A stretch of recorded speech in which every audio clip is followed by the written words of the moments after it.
Look, if you find her, could you give her this? You should like the last one I gave her, but well, this one turned out better.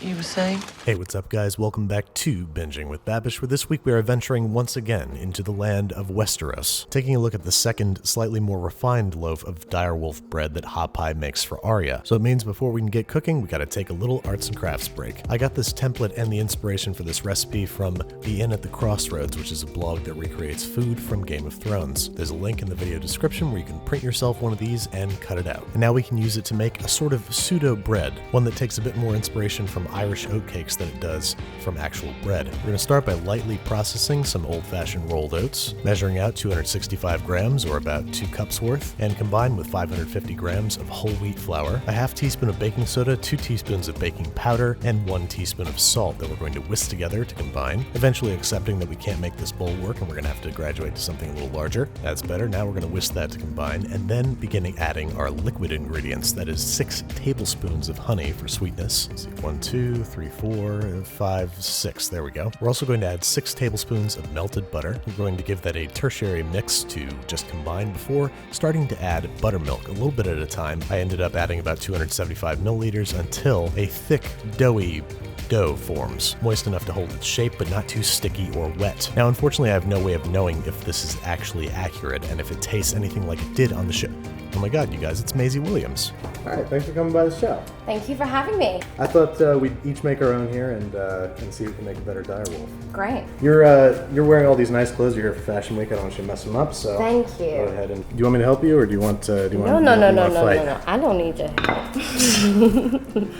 Alright, you're going down. So this was from a blogger who claims to have spoken to the food stylist from the show. We're really making props right now. Which knife would you prefer? Choose your needle.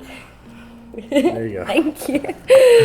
I'm just cutting around the wolf's ass. Yeah, same.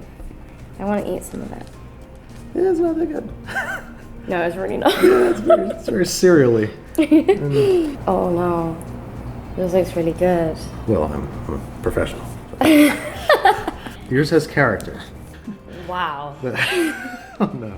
I just threw some serious shade. You know what? I didn't come here at a for this. superstar. Hey, that's a perfectly wolf-shaped. It's a hell of a lot better than Hot Pie's first attempt. It is. Can I put this in your... I thought you were feeding it to me. Here, would you like some? I don't want it. I feel like mine looks so much better. It does look a lot better. In a rustic kind of way. I'm sorry I gave you like my personal defense knife. I think I'm gonna take it a step further, you know? Oh my god, what are you gonna do? Well, Stab me? if it looks bad, I'm gonna take it a step further and kill you so as I win. Okay, I'm gonna do that too. Flavor. Pretend that was my idea. Oh, do you know what? I think this would be great with some sugar. Oh, well, I happen to have some in my hand. Wonderful. You're Okay. so kind about the cleanliness of my kitchen. Well, it's just because it's on camera. We're off camera, you just be dropping shit Yeah. Okay. into the oven. We So- go. The This way? oven's Okay. that way. I don't know. I put you on screen. So okay. And up, and let's go. That was pro. Yeah. Mustn't ruin. Look at that. Yeah. That was a little lower. It wasn't Oh, like okay. Yeah. Is it cool enough to touch? Yeah, look, yours is a bit burnt, mine isn't. Look at the back. Oh. Oh, Wow. I'm gonna put everything on it. No, I'm not.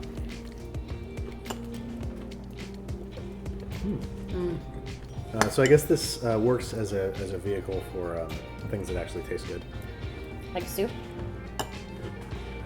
What should? Switch and use Switch. other condiments. There we go. Oh, look at that. I could see myself eating a tail for breakfast with an egg or something. Yeah, dip in it. In a Yes. boiled egg. It tastes very nutritious, probably.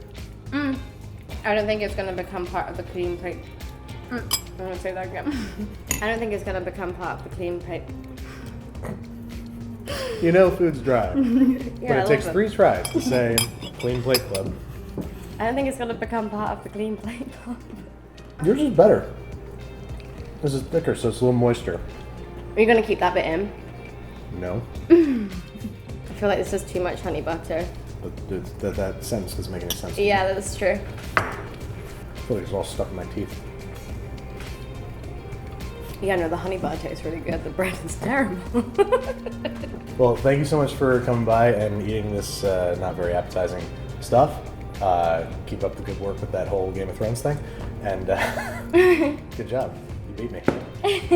Okay, so I felt bad about feeding Maisie Williams what I would charitably call a very, very dry biscuit. So I tried a few other recipes ranging from whole wheat breads to crackers, and nothing really came out quite right. They either came out too dense or too dry because they need to hold their shape when they're baking. Finally, I found one that looks semi-accurate and still tastes good. It's a brown butter pecan scone. We're starting by making a half cup of brown butter that we're going to put in the freezer. While we wait for that to freeze solid, we're going to measure out 85 grams of whole wheat flour, 85 grams of all-purpose flour, combine those in a medium bowl, and resolve to follow through on your bowl choice as you add a half teaspoon of salt, 1 teaspoon of baking powder, and a 1/4 teaspoon of baking soda. We're also going to add just shy of a 1/4 cup of white sugar, whisked to combine, and let's get the butter going. As you can see, it is frozen very, very solid. We're going to scoop it out into the dry ingredients, and then I'm going to try out this pastry cutter to cut up said butter. What, did I stutter, I'm sorry, this is a family show. Anyway, we're cutting the butter down into pea-sized pieces, and then we're going to add some sage, freshly chopped, and some pecans that we have toasted and let cool completely. We're just giving this little tossy toss to make sure that everybody's gotten to know each other before adding 1/2 of 1 cup of buttermilk, folding gently to combine, making sure that we don't break down all those nice hunks of butter. We're turning this out onto a lightly floured countertop, working it just a little bit, we don't want to build up gluten, and patting it into a disc large enough that we might cut a direwolf from it. We're brushing this guy down with a beaten egg and baking at 425 degrees Fahrenheit for about 20 minutes or until a lovely shade of golden brown. We're cooling this on a rack because it's really, really, really hot out, but we still want to serve it warm so we can melt some honey butter over top. To make honey butter, simply combine a ratio of 2 parts butter to 1 part honey, mix well to combine, and spread it on stuff because it tastes really, really, really good. And so does this scone. It's light and tender and flaky, and the flavors all play really nice together. It's a member of the Clean Tail and Hindquarters Club.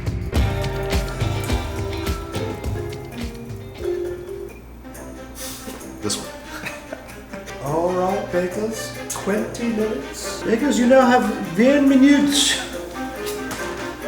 Oh God, 20 minutes. I haven't even got my wolf's anus cut out yet.